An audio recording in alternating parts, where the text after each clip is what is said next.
అందరికీ praise the lord. ప్రభు అయిన యేసుక్రీస్తు నామములో శుభాలు తెలియజేస్తున్నాం.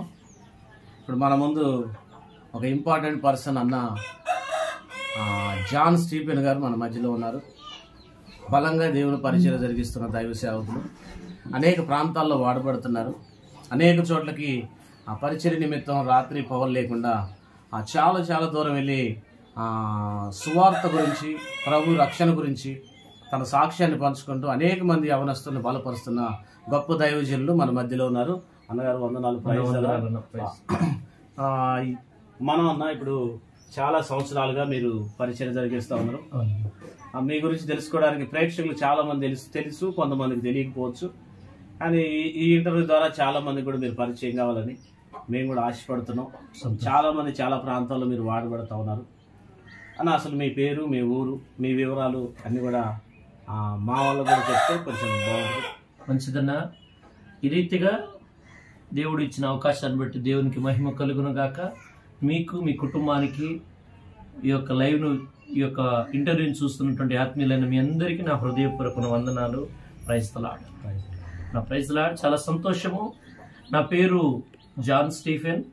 మాది వరంగల్ జిల్లా. ఇప్పుడు అది మహబూబా జిల్లాగా మార్చబడింది.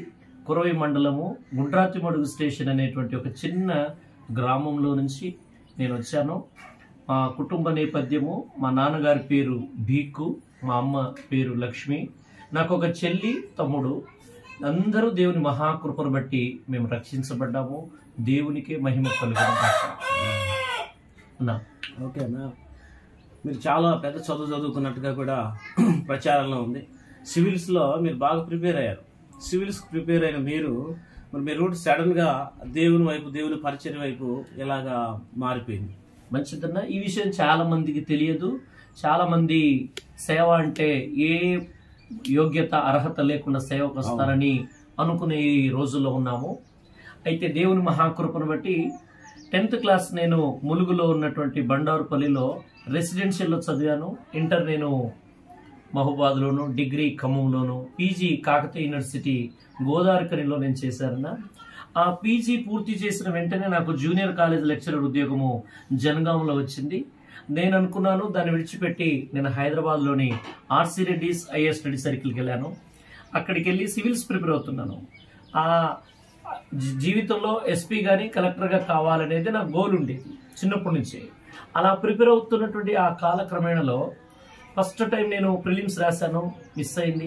మళ్ళా ప్రిలిమ్స్ రాశాను, వచ్చింది. అప్పుడు నేను ఆప్షనల్ సబ్జెక్ట్స్గా ఈ యొక్క తెలుగు లిటరేచర్, పబ్లిక్ అడ్మినిస్ట్రేషన్ చదువుతూ మెయిన్స్ రాశాను, మిస్ అయింది. మళ్ళీ అట్లాగా ప్రిపేర్ అవుతున్నప్పుడు దేవుడు నన్ను సేవకు పిలిచాడు. దేవుడు నన్ను సేవకు పిలిచినప్పుడు నేనేమో ఒక జిల్లాకు అధికారి కావాలని ఆశిస్తూ ప్రార్థిస్తున్నాను. కానీ దేవుడు నాతో యెషయా గ్రంథము 60:20 ప్రకారం మాట్లాడి, నేను నిన్ను శాశ్వత శోభాతిశయంగాను బహుతరములకు ఒక జిల్లాధికారి కావాలని నేను ఆశపడ్డాను. కానీ దేవుడు నన్ను ఆ జిల్లాధికారి కంటే ఆయన సేవ కోసమే నన్ను కోరుకున్నాడు. అలా ప్రిపేర్ అవుతున్న సమయంలో దేవుడు నాతో మాట్లాడి యెషయా గ్రంథం 60:20 ద్వారా నన్ను సేవకు పిలిచాడు. నేను నిన్ను శాశ్వత శోభాతిశయంగాను బహుతరములకు సంతోష కారణంగా చేస్తుందని చెప్పినప్పుడు నేను ఆ మాట పట్టుకొని చాలా మంది సేవకులను అడిగి నేను కూడా ప్రార్థనలో ఉన్నాక అప్పుడు నా పట్ల దేవుని చిత్తం ఏంటిదో, దేవుడు నన్ను సేవకు పిలిచాడనే విషయాన్ని ఎరిగి నేను సేవకు వచ్చానన్నా. అది ఇదిగా సేవకు వచ్చాను. ఓకే, నా దేవుని సేవ చేయాలనిపించినప్పుడు మీకు కొంచెం మరి సేవకు వెళ్తున్నాం, మనం చదువుకున్నాం కదా, ఈ వైపు అడిగేసినప్పుడు ఎలా ఉంటుంది అని చెప్పి మీకు ఏమన్నా అనిపించింది? అంటే ఆర్థికంగా కానీ ఏదైనా ఉద్యోగం చేస్తే మంచి సంపాదన ఉంటుంది, మంచి అమౌంట్ వస్తుంది, లగ్జరీ లైఫ్ బతకొచ్చు, అందులో మీరు కొన్ని ఉద్యోగాలు కూడా మీకు వచ్చాయని చెప్పాను. వీటన్నిటి వదిలిపెట్టి మనం బయటకు వచ్చేసి ఈ సేవ అని చెప్పేసి సేవలో ఉన్నప్పుడు అనేక రకాలైన ఇబ్బందులు కలుగుతూ ఉంటాయి.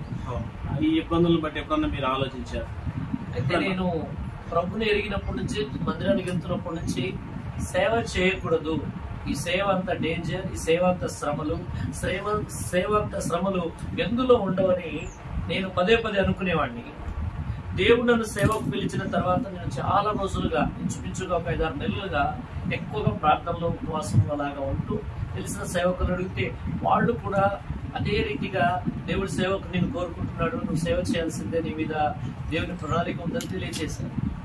నేను అప్పుడే ఆ టైంలో కోల్గేట్ కంపెనీ వాళ్ళ పుస్తకం ఒకటి చదువుతున్నాను. అలా చదువుతున్నప్పుడు అందులో ఆ కంపెనీ ఓనర్ ఏం చేశారంటే, తను కలిగినటువంటి ఆ బిజినెస్ నుంచి 90% ఏమో దేవునికి ఇచ్చి 10% తన జీవనోపాధి కోసం ఉంచుకుంటున్నాడు అనే విషయం నేను అప్పుడే తెలుసుకున్నాను. ఆ విషయాన్ని తెలుసుకున్నందుకు నేనేం చేశానంటే, దేవా నేను ఈ ఉద్యోగం చేసుకుంటా, జిల్లాధికారో ఈ ప్రైవేటో ఏదో ఒక ఉద్యోగం అయితే చేసుకొని అందులో నుంచి నీ సేవకు నేను 90% నేను కూడా ఇస్తా, ఈ 10%తో నేను నా కుటుంబాన్ని పోషించుకుంటాను. కానీ ఈ సేవ నేను చేయలేను, ఈ సేవ చేసే సామర్థ్యం నాకు లేదు, సేవ చేయాలంటే చాలా టఫ్, అది నా వల్ల కాదు, నేనే ఇచ్చి సేవ చేయిస్తాను అన్నట్టుగా నేను ప్రభుతో ఒక యాకోబు దేవుడితో ఎలాగైతే పెనుగులాడినట్లుగా చాలాసార్లు పెనుగులాడాను. అప్పుడు ప్రభు నాకు ఇచ్చిన ప్రత్యక్షత ఏంటంటే, నీ నుంచి ఇచ్చేదాంతో సేవ కాకుండా నీకు సామర్థ్యం లేదంటున్నావు కనుక ఆ సామర్థ్యాన్ని నేనే నీకు ఇచ్చి నా సేవ నువ్వు చేయాలని ప్రభు నన్ను పిలిచారన్న. ఒక టర్నింగ్ పాయింట్ ఉంటుంది ఎవరికైనా. అవునన్నా, ఒక టర్నింగ్ పాయింట్ ఎక్కడంటే పూర్తి సేవలోకి రావడానికి ముందు పూర్తిగా ఆ లోకం నుంచి ఎండ్ అయిపోవడానికి ఒక మధ్య బట్టి ఒక బలమైన సంఘర్షణ జరిగింది. ఇప్పుడు యాకోబు గురించి మీరు చెప్పినట్టుగా ఆ రాత్రి అనేది పెద్ద టర్నింగ్ పాయింట్. ఆ రాత్రి ఎటువంటి టర్నింగ్ పాయింట్ ఉందో ప్రతి సేవకుడి జీవితంలో ఒక టర్నింగ్ పాయింట్ అనేది ఉంది. ఎందుకంటే ఒక బలమైన సంఘర్షణ జరిగి ఆ సంఘర్షణలో నుంచి ఇంకా మనం అక్కడ నుంచి స్టార్ట్ అయిపోద్ది. ఎందుకంటే ఆ తల్లి పురిటి నొప్పులు పడ్డట్టుగా ఒక క్వశ్చన్ అనేది రేజ్ అయిపోయి ఆ టైంలో మీకు ఎలా అక్కడ నుంచి బయటపడాలనిపించింది, పరిచయలో ముందుకు వెళ్ళాలనిపించింది. సేవ చేయడానికి హైదరాబాద్ లోని RC Reddy IAS study circle నుంచి నేను బుక్స్ మెటీరియల్ నా యొక్క బట్టలు అట్లా తీసుకొని నేను ఇంటికి వచ్చేసాను. నేను ఈ రీతిగా ఇంటికి వస్తానని మా వాళ్ళు ఎవరు ఎక్స్పెక్ట్ చేయలేదు. కానీ మా వాళ్ళకి అందరికి నేను చెప్పేశాను ఇట్లా విషయం ఇదనేసరికి వాళ్ళు కూడా విన్నారు. కానీ వారు బయటికి కనబడట్లేదు, కానీ లోపల బాధపడుతున్నారు. సివిల్స్ ప్రిపేర్ అవుతాడు కదా, ఉన్నత స్థితిలో ఉంటాడు అనుకుంటే ఇట్లా వచ్చారు, సేవ అంటున్నారని కుటుంబం నుంచి నాకు వాళ్ళు బాధపడము.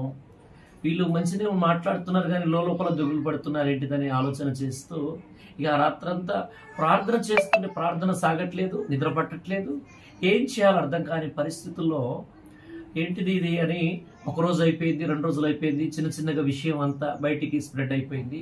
ప్రతిరోజు కూడా కొత్తగా ఇక మనం చదువుకు ఉద్యోగానికి వెళ్ళేది లేదు, ఇక సేవ కోసమే వచ్చాము అని దాన్ని ఒక సేవ గొప్పదిగా ఎంచుకుంటున్నాం. కానీ ఎప్పుడు చూసినా స్నేహితులు వీళ్ళు వాళ్ళు కలిసినప్పుడు మాత్రము పరిస్థితులు మారిపోతున్నాయి. నాకు ఇక నిద్ర పట్టట్లేదు, అసలు ఏం అర్థం కావట్లేదు. ప్రార్థన చేస్తున్నప్పుడు సేవకు వచ్చాము, సేవ చేయాలనిపిస్తుంది, కలిసినప్పుడు ఏం చేస్తున్నావు అని ఎవరైనా అడిగితే ఇలాగాని రెండింటి మధ్యలో ఆ సంఘర్షణ మధ్యలో సతమతం అవుతున్న పరిస్థితిలో ఇక సేవ అట్లానే స్టార్ట్ అయిందన్న. అట్లా వచ్చేసారు ఇక అంటే సేవకు వచ్చినా కూడా మీరు చిన్న జాబ్ ఏదో చేసినట్టు తెలిసింది మాకు. ఆ చిన్న జాబ్ అంటే పెద్ద ఉద్యోగాలన్నీ కాదనుకొని అదే ఆ రేంజ్ లో నుంచి కిందకి వచ్చేసి చిన్న జాబ్ చేస్తూ పరిచయం చేస్తారని కూడా తెలిసింది. అవును, ఆ టైంలో మీకు ఎట్లా అనిపించింది? అయితే ఈ కాలక్రమంలో మ్యారేజ్ కూడా అయింది దేవుని కృపను బట్టి. జాబ్ చేస్తున్నాం, ఇక పోషణ ప్రాబ్లం అవుతుందని నేను ఎంఎస్సి చేశాను ఫిజిక్స్ కాబట్టి ఒక స్కూల్లో ఐఐటి చెప్పాను నేను. అలాగే ఒక డిగ్రీ కాలేజీలో కూడా చేస్తూ నెల మొత్తంలో నాకు 18,000 రూపాయలు ఇచ్చారు. అప్పుడు ఒకరోజు మా పాస్టర్ గారు నాతో మాట్లాడి, ఈ 18,000 రూపాయలు కనుక కావాలి అని అనుకుంటే అసలు సివిల్ సర్వీసే కొట్టేవారు కదా, మనం ఏదైతే వద్దనుకుని వచ్చామో ఇంకా దాని జోలికి వద్దు, దాన్ని విడిచిపెట్టేయండి, మనం చక్కగా ప్రభు కోసం ఉందామని నన్ను ఆత్మీయంగా బాగా బలపరిచి పాస్టర్ గారు సహకరించారన్న. ఫ్యామిలీ సపోర్ట్ బాగుంది. పాస్టర్ గారు, మా అమ్మ కూడా, మా కుటుంబం కూడా ఇక దేవుని సేవ కోసం వచ్చారు, ఇది ఎంత గొప్పదో వారికి తెలుసు కనుక ఇక వారు వ్యక్తిగతంగా ప్రత్యక్షంగా అయితే నాకు బాగా సపోర్ట్ అయితే ఇచ్చారన్న. దేవునికి స్తోత్రం. ఆ విషయం దేవుని కృపను బట్టి అవును, దేంట్లో లోటు లేకుండా మిమ్మల్ని అలా దేవుడు పోషిస్తున్నారు. ఇక 2 స్కూల్ వదిలేశాను, కాలేజ్ కూడా వదిలిపెట్టాను. ఇప్పుడు ఎక్కడ పరిచయం చేస్తున్నారు మీరు? ఇప్పుడు తెలంగాణలోని మహబూబాద్ జిల్లా కురవి మండలం దగ్గర గుండ్రాతిమడుగు స్టేషన్ అనే గ్రామంలో ఒక చిన్న ఫెయిత్ హోమ్ కట్టుకొని అక్కడే ఒక బ్రాంచ్ తో సేవ జరుగుతుందన్న. మీ మినిస్ట్రీ పేరన్నా? మినిస్ట్రీ పేరు న్యూ క్రియేషన్ మినిస్ట్రీస్ అన్న. న్యూ క్రియేషన్ మినిస్ట్రీస్ అంటే న్యూ క్రియేషన్ మినిస్ట్రీస్ అంటే అది ఎట్లా దాని